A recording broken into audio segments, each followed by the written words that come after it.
പണം കൊണ്ട് നമ്മുടെ സർക്കാർ ചെയ്ത പണായി പണം. പോലീസുകാർ ശ്രദ്ധിക്കേണ്ട ഒരു കാര്യമുണ്ട്. ഞങ്ങൾ എഴുതുന്ന തടസ്സപ്പെടുത്താൻ വേണ്ടി പോലീസ് വന്നു. ഞങ്ങൾക്ക് പരാതിയില്ല. ഞങ്ങൾ നിയമം അംഗീകരിക്കാൻ വേണ്ടി തയ്യാറാണ്. ഈ കുളച്ചേരി പറമ്പ് മുതൽ ഈശാനമംഗലം അപ്പുറം വരെ എല്ലാ ഇലക്ട്രിക് പോസ്റ്റിനും വീതിയുള്ളതും കാവ്യാണല്ലോ. എന്താ കാവ്യയുടെ മീതെ കരിയോലടിക്കുന്നതിന് വേണ്ടി പോലീസുകാർക്ക് ഇത്ര ഭയം? ഈ പ്രശ്നങ്ങൾ ഇവിടെ നടന്നുകൊണ്ടിരിക്കുമ്പോ നിരവധി തവണ ഫോണിലൂടെയും അല്ലെങ്കിലും പോലീസ് സ്റ്റേഷൻ അധികാരികളെ ശ്രദ്ധയിൽപ്പെടുത്തിയപ്പോ എന്ത് നടപടിയാണ് നിങ്ങൾ എടുത്തിട്ടുള്ളത്? എന്ത് നിലപാടാണ് നിങ്ങൾ എടുത്തിട്ടുള്ളത്? ഞങ്ങൾ ഒരു കാര്യമേ പറയുന്നുള്ളൂ. ഇത്തരം കാര്യങ്ങളിലെല്ലാം നിങ്ങൾ പുലർത്തുന്ന ഒരു സമീപനമുണ്ട്. അത് തുല്യനീതിയാണ്, തുല്യ നിയമമാണ്. ഞങ്ങൾക്ക് പോലീസ് സ്റ്റേഷനിൽ എന്തെങ്കിലും അധികാരം വേണമെന്നോ, ഞങ്ങൾക്ക് പ്രത്യേകമായിട്ട് അവിടെ ഒരു പായിട്ടെന്ന് ഞങ്ങൾ ഇരുത്തണമെന്നോ, ഞങ്ങൾ കാണുമ്പോൾ എഴുന്നേറ്റ് സല്യൂട്ട് അടിക്കണമെന്നോ എന്നൊന്നും ഞങ്ങൾ പറയുന്നില്ല. പക്ഷെ ഞങ്ങൾ റോഡിൽ എഴുതുമ്പോ, ഞങ്ങൾ ചുമരെഴുതുമ്പോ നിങ്ങൾ തടയാൻ കാണിക്കുന്ന ആർജവം, അത് ഇവിടുത്തെ ചില കൃമികീടങ്ങള് ഇമാതിരി കുരുത്തക്കേട് കാണിക്കുമ്പോഴും അത് തയ്യാറാക്കാൻ വേണ്ടി പോലീസ് തയ്യാറായി മുന്നോട്ട് വരുന്നില്ലെങ്കിൽ ചില കാര്യങ്ങൾ ഞങ്ങൾക്ക് കൂടി ചെയ്യേണ്ടി വരും. അതെന്താണെന്ന് മൈക്രോട്ട് ഞങ്ങൾ പറയുന്നില്ല. ചില നിയമങ്ങൾ ഞങ്ങൾക്ക് നടപ്പിലാക്കേണ്ടി വരും. അത് ഓർമ്മിച്ചിട്ട് ഈശാനമംഗലത്തുനിന്ന് ഡിവൈഎഫ്ഐയുടെ പരടിക്ക് കാരണം ആഗ്രഹിക്കുന്നവരെല്ലാം കളിച്ചാൽ മതി. ഇതിലും വലിയ കളി കളിച്ചവനൊക്കെ ഈ കണ്ണൂർ ജില്ലയിൽ ഉണ്ടായിരുന്നു. അവരാരും ഇന്നിപ്പോ ഈ കണ്ണൂർ ജില്ലയിലില്ല. ഞങ്ങൾ ആരെയെങ്കിലും കൊന്നുവെന്നോ, ഞങ്ങൾ ആരെയെങ്കിലും ഇല്ലാതാക്കിയെന്നോ എന്നൊന്നും ഞങ്ങൾ പറയുന്നില്ല. പക്ഷെ നിങ്ങൾ മനസ്സിലാക്കിക്കോ, ഡിവൈഎഫ്ഐയെ സ്നേഹിക്കുന്നവർ, ഡിവൈഎഫ്ഐ സഖാക്കളുടെ പെരടി കയറാൻ വന്നവരെല്ലാം ആ കണക്ക് പുസ്തകം അപ്പുറവും ഇപ്പുറവും നോക്കാണ്ട് ടാലിയാക്കിയിട്ട് മാത്രമേ മക്കളെ ആ കണക്ക് പുസ്തകം ഞങ്ങൾ അവസാനിപ്പിച്ചുള്ളൂ. അതുകൊണ്ട് ഇവിടെ ഈ പ്രസംഗം കേൾക്കുന്ന ഏതെങ്കിലും ആർഎസ്കാർ നിങ്ങൾ ഓർമ്മിച്ചോ, ഞങ്ങൾ പാകിസ്ഥാനിൽ പിറന്നവരെന്നല്ല, ഞങ്ങൾ നിയമവിരോധികളുമല്ല, നിയമവിധേയമായി പ്രവർത്തിക്കുന്ന സംഘടനയാണ് ഞങ്ങളുടേത്. ഡിവൈഎഫ്ഐ ഇന്നയിടത്ത് പരിപാടി നടത്തും എന്ന് പ്രഖ്യാപിച്ചിട്ടുണ്ടെങ്കിൽ എന്ത് വില കൊടുത്തും തന്നെ നടത്തുക തന്നെ ചെയ്യും.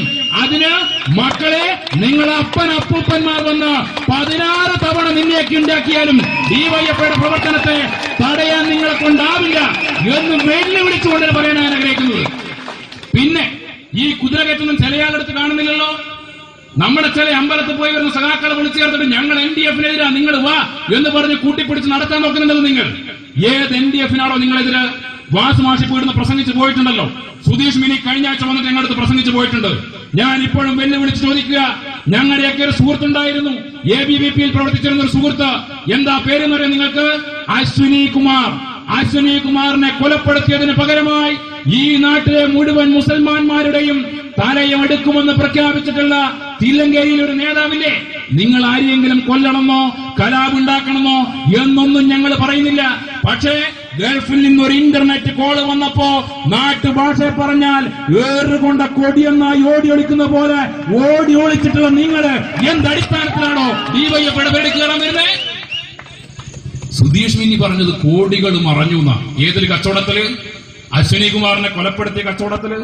അശ്വിനി കുമാറിന്റെ വീട്ടിൽ 15 ലക്ഷം കൊടുത്തു പോലും, ബാക്കി തുകയെടുത്ത് വേറൊരുത്തൻ റബ്ബർ എസ്റ്റേറ്റ് മേടിച്ചു പോലും. ആ കഥയിലേക്കൊന്നും ഞങ്ങൾ കടക്കുന്നില്ല. അശ്വിനി കുമാർ പറഞ്ഞത് തെറ്റായിരുന്നുവെങ്കിൽ എന്തേ നിങ്ങൾ നിയമവിധേയമായി ചോദ്യം ചെയ്യാതിരുന്നത്? അശ്വിനി പറഞ്ഞത് എന്ന് പറഞ്ഞാൽ സുധീഷ് മിന്നി പറഞ്ഞത് ശരിയാണ് എന്ന് ബോധ്യപ്പെടുത്താൻ ഞങ്ങൾക്ക് ചില ന്യായീകരണങ്ങളുണ്ട്. എന്താ കാരണം? അശ്വിനി കുമാറിനെ കൊന്ന കേസിൽ ഇനിയും പ്രതികളെ പൂർണ്ണമായി അറസ്റ്റ് ചെയ്തിട്ടില്ല. 1. 2, ഇനിയും കുറ്റപത്രം പോലീസ് കൊടുത്തിട്ടില്ല. കോടതിയിൽ വിചാരണ തുടങ്ങിയിട്ടില്ല. കണ്ണൂർ കോടതി, തലശ്ശേരി കോടതി, ഹൈക്കോടതി, സുപ്രീം കോടതി വിചാരണ നടത്തി ശിക്ഷിച്ച് ഇപ്പോ എല്ലാവരും പുറത്തിറങ്ങിയ കേസ്.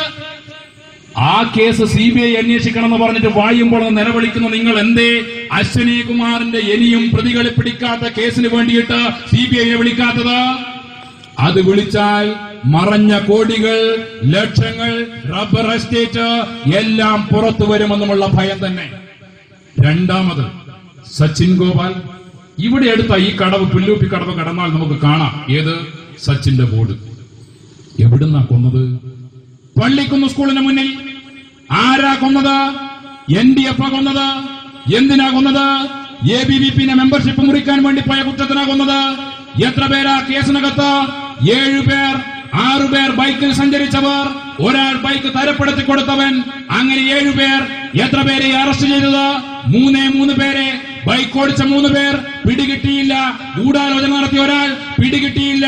ഞങ്ങൾ പ്രതികാരം ചെയ്യുമെന്ന് രാമാനം പറഞ്ഞുകൊണ്ടിരിക്കുന്ന RSS ആണായി പിറന്നവനാണെങ്കിൽ നീ വാ കണ്ണൂര്, ഞങ്ങൾ കാണിച്ചു തരാം നിന്റെ സച്ചിനെ കൊല്ലാൻ കൂടെ പോയിട്ടുള്ള NDF-കാരെ ചെയ്യാൻ വേണ്ടി പറ്റുമോ? നിങ്ങൾക്ക് കൊണ്ട് രോമത്തിന് തൊടാൻ പറ്റില്ല നിങ്ങൾക്ക്. കാരണം നിങ്ങൾ ഇച്ചു കൂറ്റി പോകും.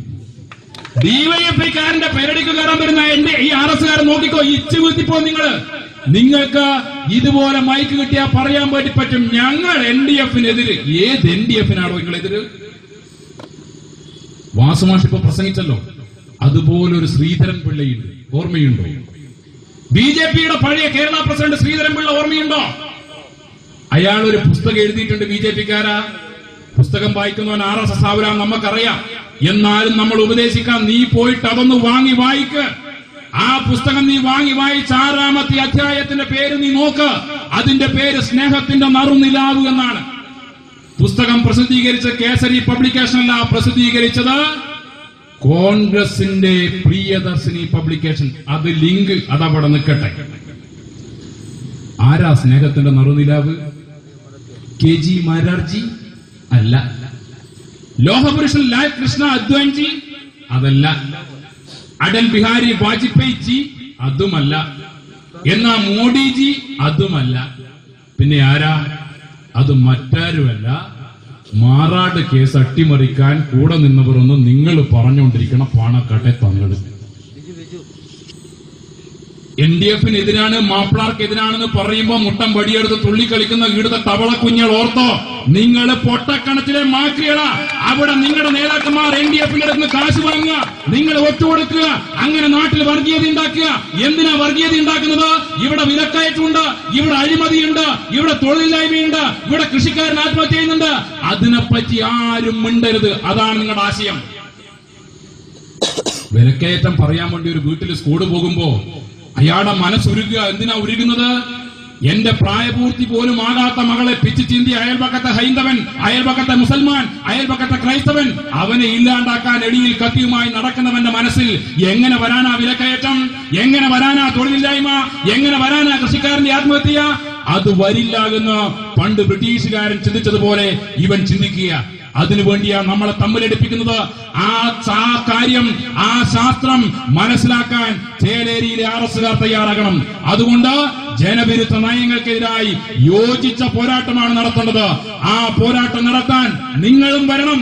ഡിവൈഎഫ്ഐയുടെ സുപ്രഭാതക്ക് കീഴെ വാസു മാസ്റ്റർക്ക് പിറകെ, അശോകന് പിറകെ, സുധീഷ് മിന്നിക്ക് പിറകെ, ഒരു സംശയവും വേണ്ട, ഈശാനമംഗലത്തുള്ള മുഴുവൻ ആളുകളും ഡിവൈഎഫ്ഐയുടെ പിറകിൽ വരിക തന്നെ ചെയ്യും. ആ വരുന്നത് ഇല്ലാതാക്കാൻ ചില കുട്ടിക്കൊരന്മാർ ഞങ്ങളുടെ കൊടി കീറാനും, ഞങ്ങളുടെ ഫ്ലക്സ് നശിപ്പിക്കാനും, ഞങ്ങളുടെ ഡെക്കറേഷൻ ഇല്ലാതാക്കാനും ഒക്കെ വന്നാൽ മക്കളെ, ഇതിന്റെ ചുറ്റുവട്ടത്തുനിന്ന് ഒന്ന് പുറത്തിറങ്ങണമെന്ന് ഞങ്ങൾ തീരുമാനിക്കും. ആ തീരുമാനം ഞങ്ങളെ കൊണ്ട് എടുപ്പിക്കാൻ വേണ്ടി പാടില്ല എന്ന് മാത്രം മിതമായി പറഞ്ഞു വെച്ചുകൊണ്ട് ദയവ് ചെയ്ത് ആരും മൊബൈലിൽ പിടിക്കണ്ട, ആർക്കും വാട്സപ്പിലും കൊടുക്കണ്ട. നിങ്ങളെല്ലാം അഭിവാദ്യം ചെയ്ത് ഞാൻ അവസാനിപ്പിക്കുന്നു.